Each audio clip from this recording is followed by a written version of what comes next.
Thank you.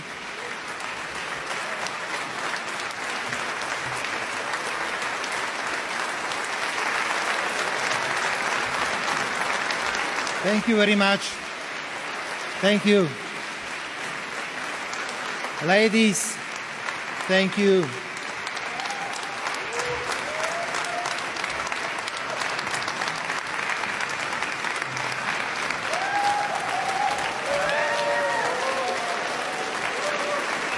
I will have a lot of problems in my country. Thank you. Thank you. Ladies and gentlemen, dear friends, first of all, I want to thank the organizers and the Prime Minister of Hungary, Viktor Orbán. God bless him for his wisdom and courage, for the invitation and the opportunity to express a few reflections. Several people have asked me what reasons I have to speak at CPAC conferences, as I do now, or as I did recently in the United States. Yes, I am a leftist. I am a social democrat, but not of Brussels kind. First of all, I am a Slovak social democrat, or as I sometimes like to say, a rural socialist, a social democrat from the village. My task is to protect the interests of my fellow citizens and the national interests of Slovakia. I am a supporter of the idea of a strong welfare state. I am a strong statist. At the same time, I want to be perceived as a reliable and constructive partner in international organizations in which we consider our membership to be naturally important for us. Ladies and gentlemen, sometimes it seems impossible to reconcile the protection of national interests with the international demands and ideas of our, especially larger partners in the European Union. However, I do not intend to leave the idea of a sovereign Slovak foreign policy oriented towards all four cardinal points of the world and the consistent protection of the Slovak interests in the name of the perverse philosophy of a single mandatory political opinion. I do not want to see our sovereignty and national identity melt away in the genderless, supranational, international structures, especially those in Brussels. And I certainly do not intend to sacrifice the essence of Slovakia, which is based on more than 1,000 years of Christian tradition, traditional family as a fundamental component of our society, and strong anti-fascism. That is how I act. I am behind the important amendment of the Slovak Constitution, which defines marriage as a unique union between a man and a woman. On behalf of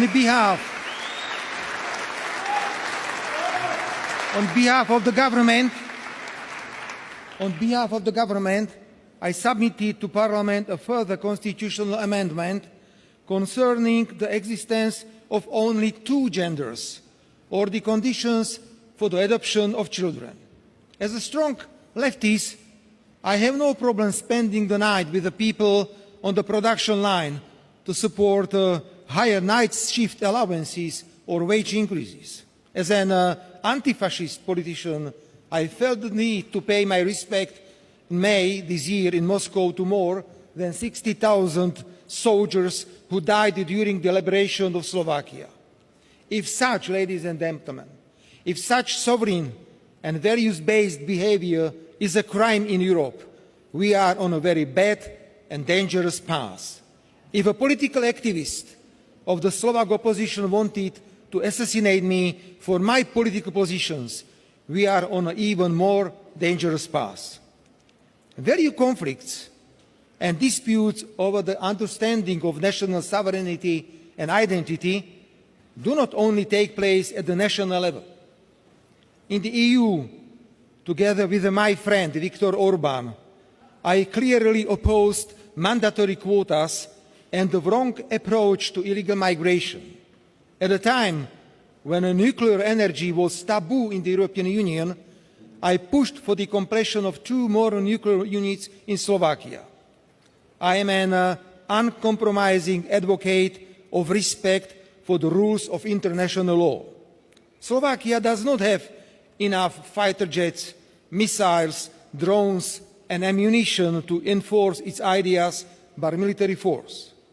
If we withdrew Slovak troops from Iraq, we did so because the war was a flagrant violation of international law with a huge civilian casualties. I am talking about the same gross violation of international law now in relation to the war in Ukraine. Ladies and gentlemen, I've been in politics since 1991. I mean in top Slovak politics. And I cannot remember so much nervousness and aggressiveness accumulated in the international community. From outbreaks of wars to trade wars to disrespect in international politics. The European Union, instead of playing an honest peacekeeping role and giving priority to diplomatic efforts, is subject to this nervousness and aggressiveness in equal measure. Any opinion different from the only correct one, that is mandatory, pursued particularly by big players in the European Union, is immediately suppressed. All we have to do is to express, for instance, a different opinion about the President of Ukraine, or to refuse to give arms to Ukraine despite the fact that we are helping it in every other way, or to call the strategy of the European Commission to stop all energy supplies from Russia as economically damaging and undermining the EU's competitiveness.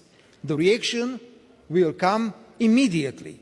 Most recently, Slovakia and Hungary have received a message from a particularly nervous new German Chancellor. In short, his message to us was, if you do not obey and you continue with your sovereign positions, if you do not support one single mandatory political opinion concerning Ukraine and the obligation to spread hatred against Russia, you will be punished. For example, by suspension of EU funds or withdrawal of voting rights. No one, ladies and gentlemen, in the European Union, no one in a peaceful and democratic project should have the right to treat other EU member states in this way, regardless of their size and economic strength.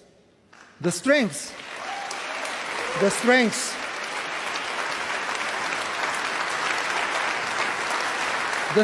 of the European Union lies in compromises, mutual respect, and the rejection of the dictates of the stronger against the weaker.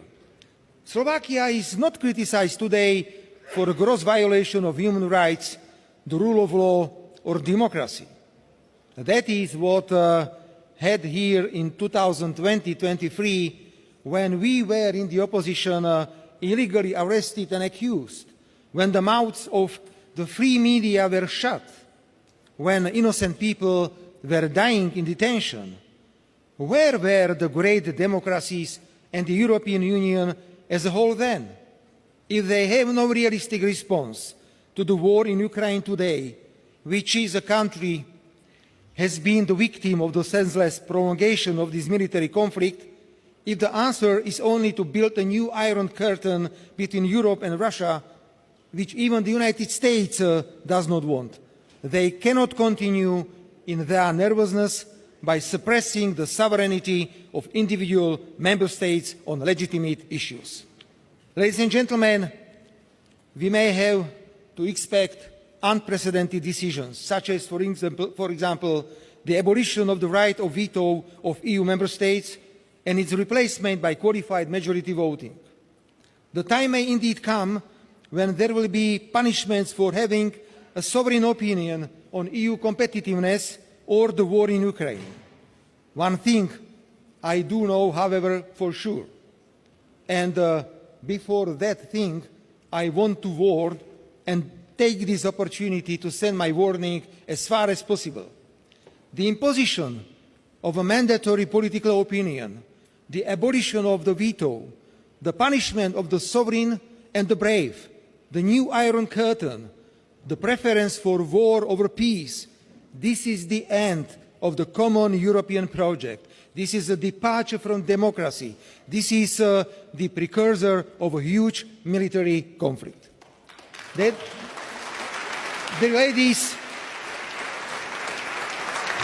ladies and gentlemen, this is not EU vision that I intend to support. After all, the Union should be built on the principle of unity in diversity, instead of irritated responses to our sovereign opinions. Together, we should launch a constructive discussion about the EU's future.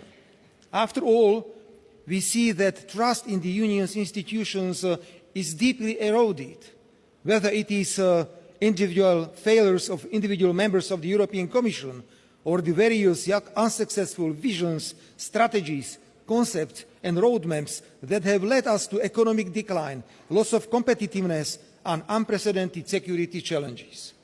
We, small Slovakia, have also invested tens of billions of euros into the European Union, and our voice must carry weight in such a dialogue.